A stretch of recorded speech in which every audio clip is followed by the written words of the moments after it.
Kaya mo matay na.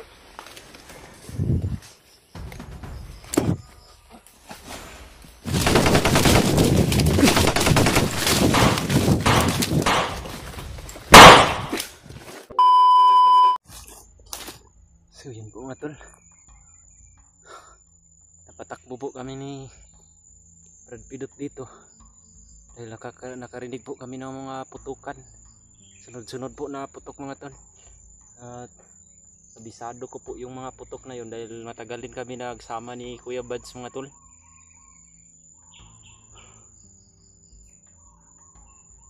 Nasisiguro ko po na si Kuya Bads yung tumira siguro ng mga kalaban dito banda yon, kaya sisikapin po namin na mahanap po si Kuya Bads dito mga tol. Dali-dali po kaming tumakbo dito ni Brad Pidot nang sa ganun po ay maabutan sana namin, ngunit pagdating namin dito po ay wala na po yung mga putukan. Siguro na napatumba na siguro ni Kuya Bads lahat dahil magaling talaga si Kuya Bads sa pakikipaglaban mga tol. At kabisado ko po talaga yung mga putok niya, kaya nasisiguro ko po talaga sa aking sarili kahit si Brad Pidot man na yung tinanong ko kanina. Sabi niya po talaga na si Kuya Bads po yung narinig namin.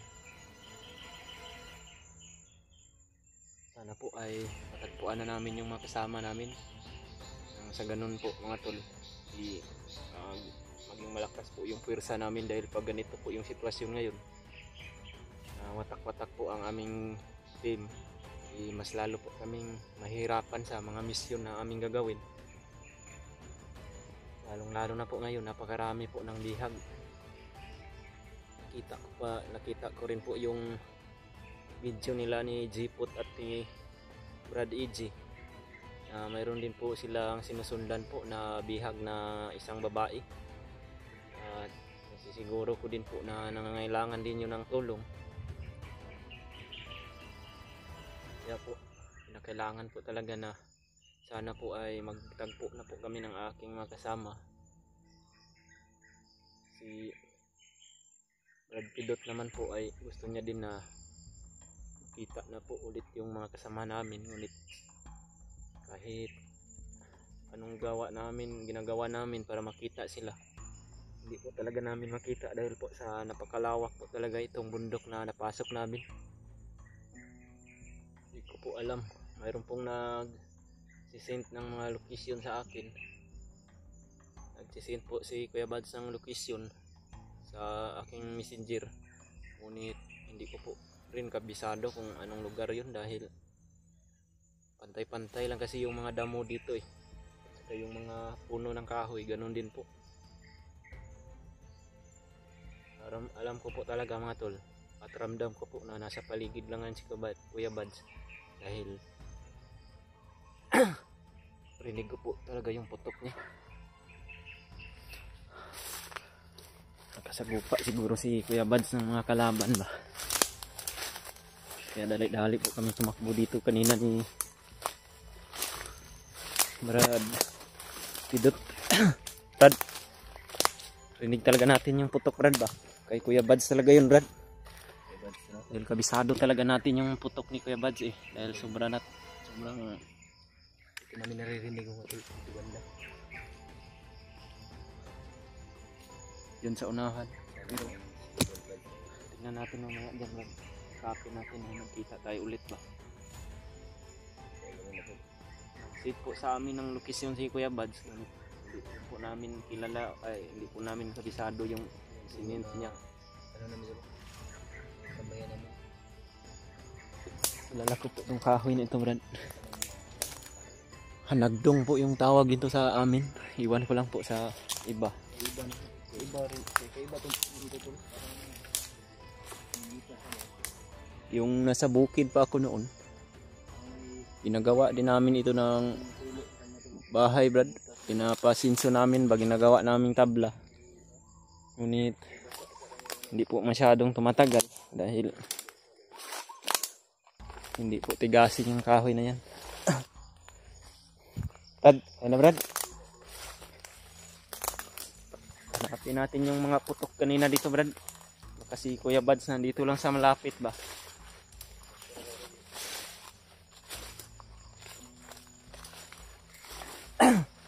Huwag kang kumpiyansa, Brad, ha. Ready mo yung baril mo, Brad, dahil baka mayroon pang naiwan dito ba.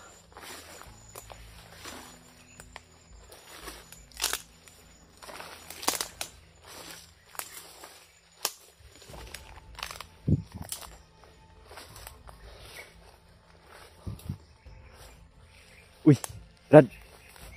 May mga patay dito, Brad. Yun, oh. Kumpirmado nga si Kuya Buds. Kuya Buds yung nandito kanina, Brad. Nandito pa, oh. Napakarami pa lang napatay ni Kuya Buds dito. Bago pa lang ito, Brad, ba?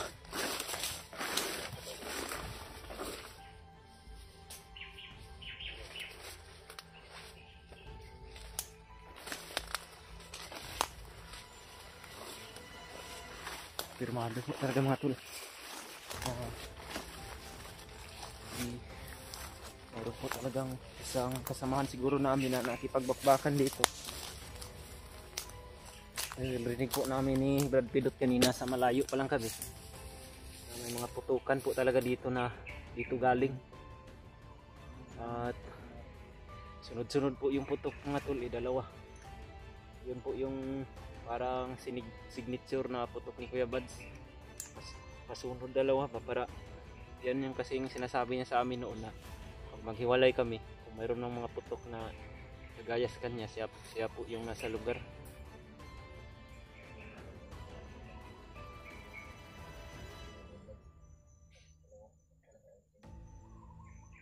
Siya pa yung tumira siguro ng mga patay na nadaanan natin, Brad, ba? Baka nandito lang yun sa paligid, pero hindi tayo pwedeng sumigaw dito.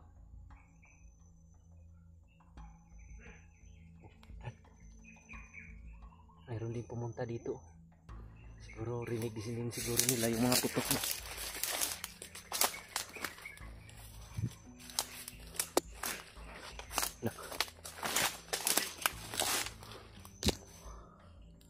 Mayroon po mga kalaban to. Pumunta po sila dito dahil rinig din po siguro nila yung mga putok.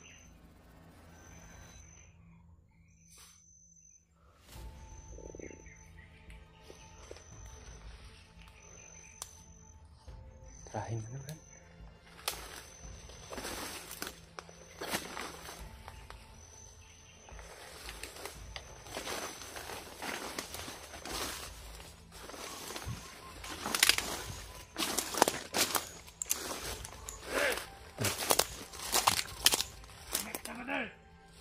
Marami pa sila.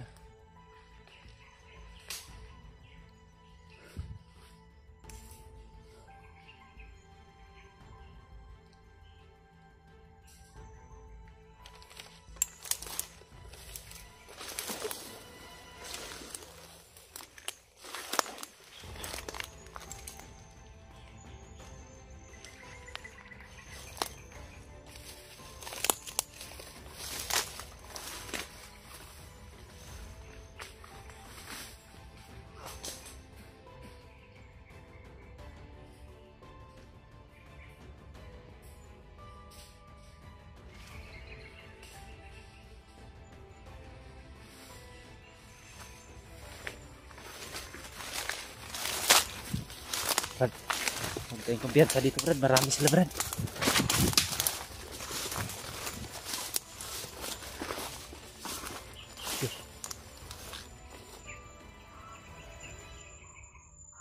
May mga huni ng manok, Brad. Yun yung mga ihalas na manok ba, yung wild chicken. Baka mayroong dumaan doon kaya na kita sila ng manok.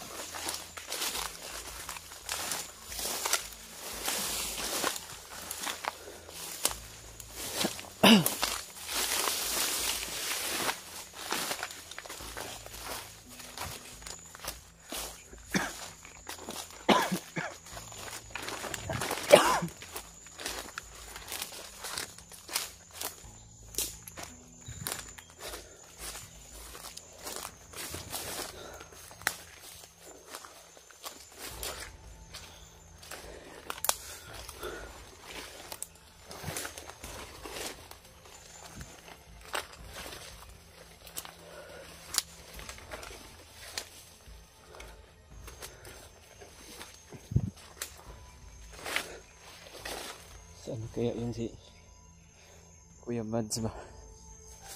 At si Brad Rimart.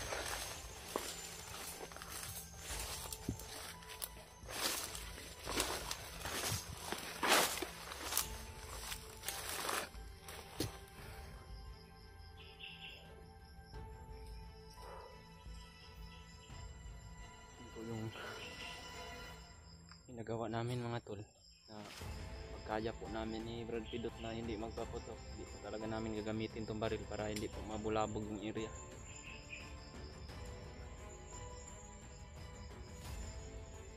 Kagaya doon kanina, narinig siguro nila yung putukan ni, kaya yun.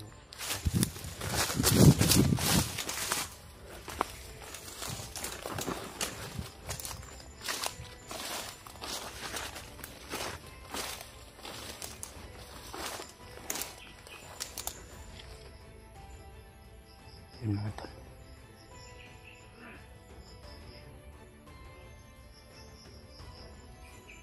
Parang may hinahanap sila.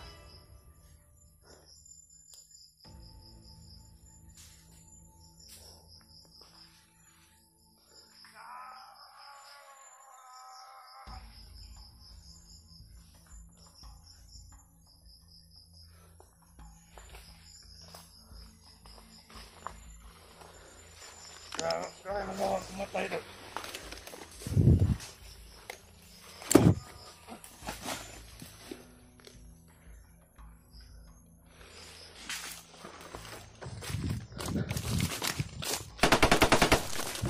Bubret!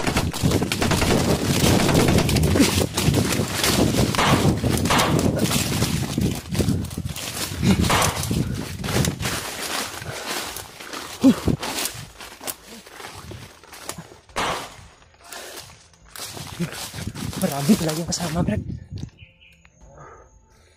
Tignan na lang sila.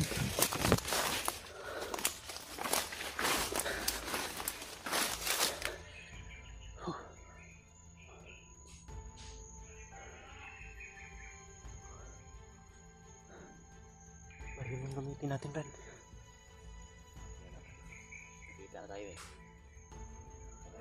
Una na silang nagpaputok. Pagkalakas ng mga baril nila dahil mahaba ba. Ayun, dumaan sila.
Pati yung lalamunan ko.